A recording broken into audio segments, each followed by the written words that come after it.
Common. Kanye West right now had lunch with President Trump. They're talking criminal justice reform. Your thoughts about this? They're talking what? Criminal justice reform? Well, yeah, man. I mean, look, I'm here to do things with ARC, with California Endowment. We're going to visit prisons, and it's very important to me that we go become part of the change when it comes to criminal justice reform. I personally don't see the victory or the change in what Donald Trump will do. I don't believe he sincerely cares about criminal justice reform. That wasn't one of his points that he talked about really at all. And has shown little compassion and respect for just the people who are incarcerated, which including black and brown people, the way he spoke about us in so many instances. I just don't believe he will follow through on those things, and I just, so I feel we have to do the work and we have to find other people who are part of policy change and who will do the work, because I don't think that's going to be high on Donald Trump's agenda. So I'm just a believer and happy that I'm here with the people I'm here with, and want to go to other states and do some of the same work. So do you think the publicity stunt for Kanye West then? Is it just a stunt? I don't believe Kanye is doing this for publicity. No, I believe that he really wants to see some change happen, but maybe he believes that Donald Trump, because he's in the seat he's in, he may believe that Donald Trump will do something. But I'm here to tell you, and I can tell Ye, that Donald Trump ain't gonna do nothing when it comes to criminal justice reform. And we'll see that as it goes. And yeah, I think that's where Ye's heart is. I don't believe he's just out there for publicity to meet with Donald Trump, but I believe he really wants to see this happen, some change. Other questions?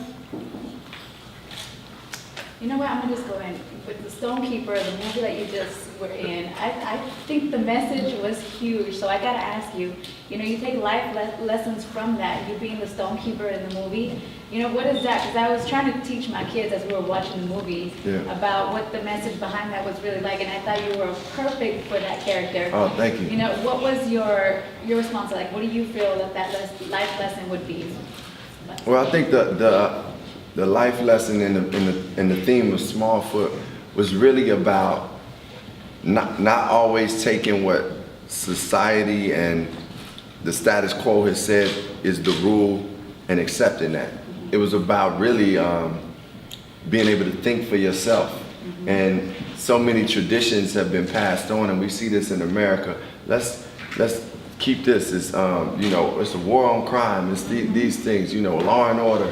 These they say these phrases, and it's a mentality that's been continued to be passed on. But that may not be the method that's going to work for America right now.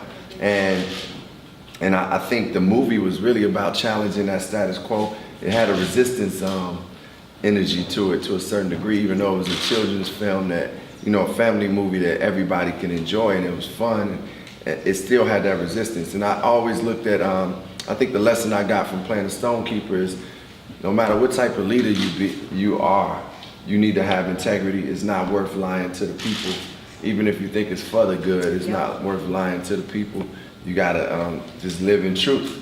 And I think that's what that film was really projecting. You see how he kind of held back from being that, like he was battling himself, and I think you battle that every day. And when you were speaking today, you were talking about that, how it starts with yourself. Yeah, if you want to get help, if you want to help others, like have you taken time for yourself, to fix what's wrong with you, or if there is something wrong with you, get yourself some help, and then you're able to serve for the people. And then you're able to serve. That was what I was speaking about, and I really believe in that. Take loving ourselves, and then we can go love others the way that we should love them. And I think another thing to the political aspect that I really, there's some politicians like this guy Andrew Gillum in Florida. I watched him, and he's somebody that I feel like has shown some integrity, and I'm bringing him up because some politicians will do things. And if it's going to affect their agenda or running for, they don't think they're going to get the votes, then they won't stick by the integrity of what they believe in. And he's been somebody who I watched recently that's like, look, I'm trying to get criminal justice reform, whether people in Florida think like, I'm not gonna vote for you because of that or not, he's still stuck with that integrity. And I respect that about him, and I wanna see that in more people that are running for office. Then I think a lot of us can vote and we're gonna vote anyway, but a lot of us can vote and know with confidence that we have somebody with integrity. And that was the whole thing with President Obama that I was 100% confident in, is that we had a great human being in that office, and he had integrity. He might not have been able to get everybody's agenda together, but he wasn't going to sit and tell you one thing and try to do the opposite. And he wasn't going. He had enough compassion for each and every individual, like whatever nationality you were or whatever your gender was. He just had that respect, and that's the type of leadership we want to be holding that office. And to go back to your question, that's why I don't believe I don't believe a Donald Trump will keep that type of integrity, because he hasn't shown us that. Two questions. I got two questions. Okay. Being from Chicago, you're a friend of Kanye West. What were your thoughts when you first saw him put the hat on, and then you heard his comments? I was thinking, oh, Kanye, what are you doing? Like, you're tripping. Like, what's happening? And when I heard his comments, I was just, I felt that he's somebody that's a dear friend of mine. So I didn't agree with his comments at all. Like, I didn't agree with, and I'm entitled to that, and he's entitled to think how he thinks. But I just felt that with more information, I didn't think he would continue to make those comments. And I still believe that to this day. With enough information and really being centered the way I know Kanye to be, I don't believe he would make those comments about Donald Trump or be in support of him. But right now, he is, and we have to acknowledge that. And I don't, I'm not gonna let his political view, that won't destroy my friendship. I'm gonna keep doing the work that I gotta do and still embrace my brother with love, and then just keep it moving. And the truth will come to light, and we'll all, come to a place of resolution where those who want good on this planet will be good and be in a great space. And those who want back, and it ain't just like Kanye in support, it's millions of people around who voted for Donald Trump and believe some of the things he's saying. And even with him going out and being like, saying things about women and just firing a bunch of people that's in the White House, they still like believe in his leadership. And we gotta acknowledge that that's part of America, the people that support him. And in some way, we gotta not just change the minds of the Kanyes, but like also change the minds of the millions of people who voted for him and really believe in that. Because obviously, if you just tangibly and look like at leaders and say, man, what type of leader do you want even in your home? Let's just think about your home. Let's use the metaphor of America as a home. You want a father in the home that has integrity, that has respect, that respects women, because you want to respect your mother, and you want to respect your little sister, and so you want a leader who also, a father who will say, man, you did wrong, you'll be punished for it, but after that, everything is okay. All right, we're moving forward, and just has the wherewithal and the compassion and the understanding to be a good father, be a good leader, and that's what we want in our leaders, whether it's locally or on a federal level. And I believe, we definitely are not experiencing that on a federal level. That's why it was a lot of, uncertainty and doubt and fear going on, and they play on our fear a lot. They play on our fear.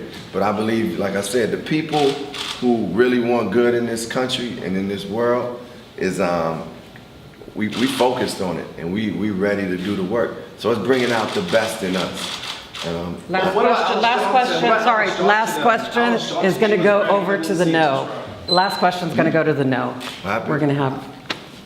How do you feel knowing that there are more black and brown men under correctional control today than there are men who were in slavery in 1850? I think